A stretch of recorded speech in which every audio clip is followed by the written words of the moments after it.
Today is June 29th. It's early in the morning, nice and cool out.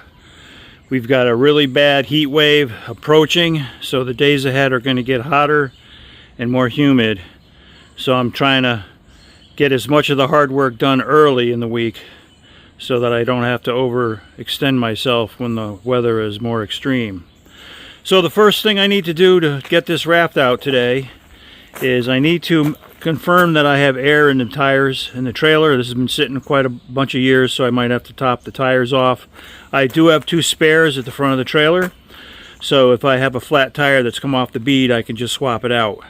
It is kind of in tight quarters, but I think if I get this table out of the side here, there's a table there and something else, I'm not sure what's in there. And over here we have another table. So I got clear access here. I have plenty of room to get in this way, not so much on the other side, but I do have spare tires. So once I can confirm that, I want to pull the trailer out. There seems to be a lot of debris. There was some styrofoam stored on board, and it looks like some critter must have chewed the heck out of it. There's some other debris in here and there. So I just really need to get this out into the open. I'm still going to put on a respirator, and I'm going to take all the tarps off, get all this debris out of here. There's also some styrofoam on the ground I want to clean up. So it's a little bit of a mess right now, but I don't want to do the cleaning up inside a confined space, which would concentrate anything that I kick up that might not be healthy to breathe. So first thing up is tires. So I have a portable pump. It's cordless. So right now it's at 3 pounds, so it is holding a little bit of air. So let me just drop this to 40. Start it up, see what happens.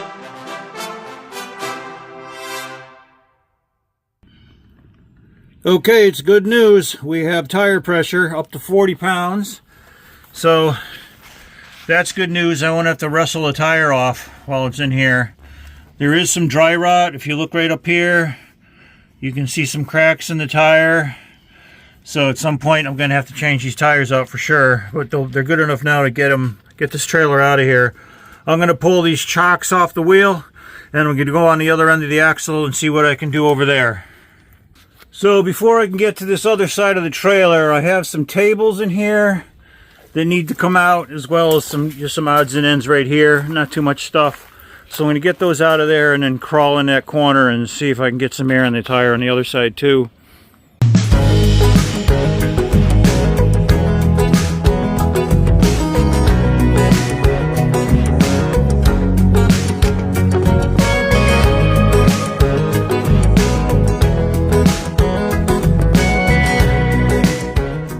So here's a piece of ancient history. You're wondering what the heck this thing is. This is a PVC pipe pending jig that I made out of an old table I found at the dump.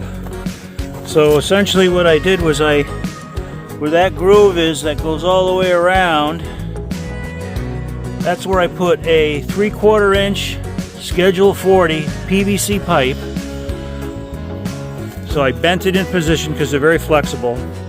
Had some fittings on the end, and then I poured hot water into the PVC pipe, let it sit for about 10 minutes. Then I flipped the table over while the pipe was restraining this jig. Then I added cold water to set the bend. And then when I popped out the PVC pipe, it had an exact curve that I needed for the canopy for the Lily Willy. And I can show you some of those bows that I made out in this jig. So here's the bows that we made for our canopy cover for the Little Willy raft, which is right, what you're looking at right now. So those, I think that's a 20-degree elbow, and then that's the Schedule 40 3/4 inch PVC pipe, which goes to the other end. Has a similar fitting on the right side. And what we did was we wanted to bend the tubes so that they would hold that shape. So when we put a tarp on it, we could, if it rained out, the water would roll off the roof. So these are permanently set in this orientation. And I used that table jig that I just showed you to make these. Now, of course, when I came across this table, the jig wasn't on it. That's a jig that I built.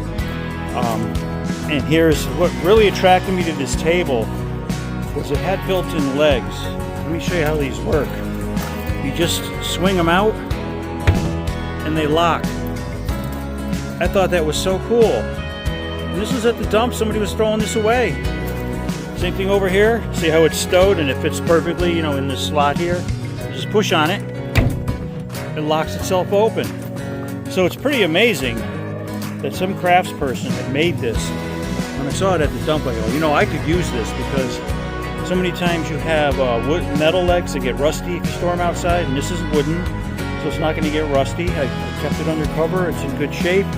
Of course, I did add this jig on the front. I mean, look at the detail in the corners.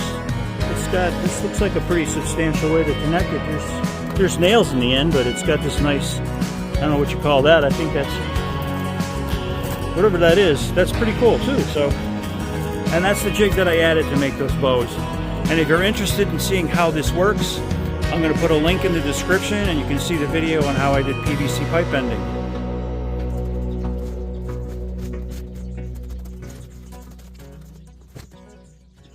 So here's another piece of ancient history. Way back in the day, me and my friends decided to go to the Fool's Rules Ragatta, and we made a sailing vessel that we built on the beach in under 2 hours. This is one of the deck sections. So the sonotubes are basically what you pour concrete into to make a footing for a porch. So this curvature that you see on these little spacers match the curvature of the sonotubes. So this is one of the deck pieces where we laid the sonotubes down and we laid this on top, and then we connected it with ratchet straps. I have since added some steel table legs. I use this as a workbench up here in the back whenever I'm doing fiberglass. That's why I have the plastic on here so nothing sticks to it. Fiberglass won't stick to plastic. So anything I had to lay up, I did on this little table. So this is another piece of rafting history. I can I'll put some pictures in the sidebar here on the vessel we made, and this is the deck piece from it that I repurposed as a table. So there's a lot of raft history tucked away in this hut along with Knotty Gurl.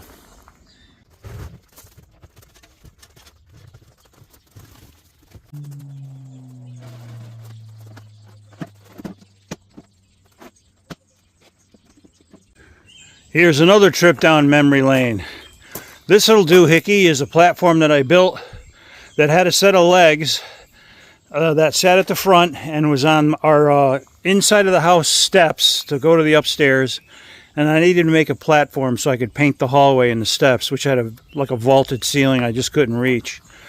So I made this little trap door so I could still walk up through the steps past the top of this platform, and then I could take that mechanism, that escapement there, disengage that dowel, and close it back down, and I could stand on top of it while I did the painting and the prepping for the wall.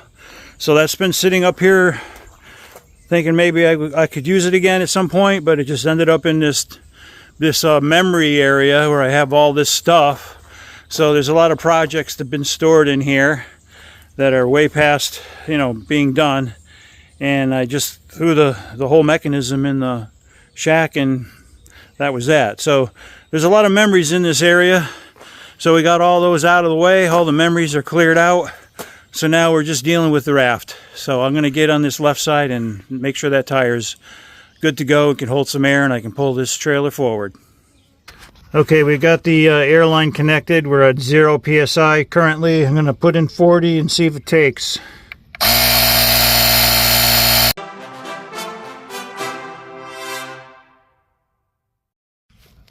Good news on this tire as well. I put her up to 40. It just dropped to 39. I might have a slow leak, but it's holding there right now. So let's get this disconnected, get these wheel chocks off, and pull this thing out of the tent. So I've established a good connection on the trailer hitch that's connected to the van. So I'm ready to pull this out of here. The only thing I have to watch is I have a little teepee here. So I have to make sure the top of this doesn't catch the top of the tarp. I got it all bungeed up a little as high as I can go. So I'm going to pull it out slowly and then take a look, make sure I'm not going to pull the whole tent out with that corner. So here we go.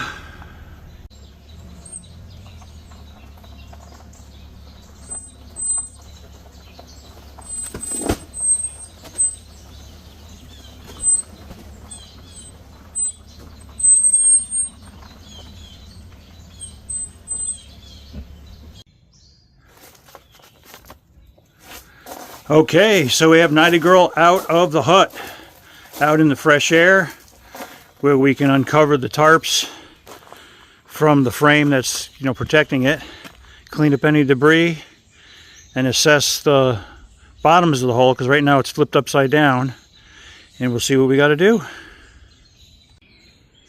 Okay, we got the storage shed all cleaned out, got all the debris out of here, so now we got clear sailing when we back it back in, because I am going to want to put the raft back in here to keep it out of the weather. So it's nice and clean. I tied up that little tarp flap that comes down so I can get it over that teepee support. So now that the Knotty Gurl is out of the shack and it's out in the open air, I feel much more comfortable unwrapping it and cleaning up all the debris that's on the trailer deck and all the miscellaneous items that are probably in there as well.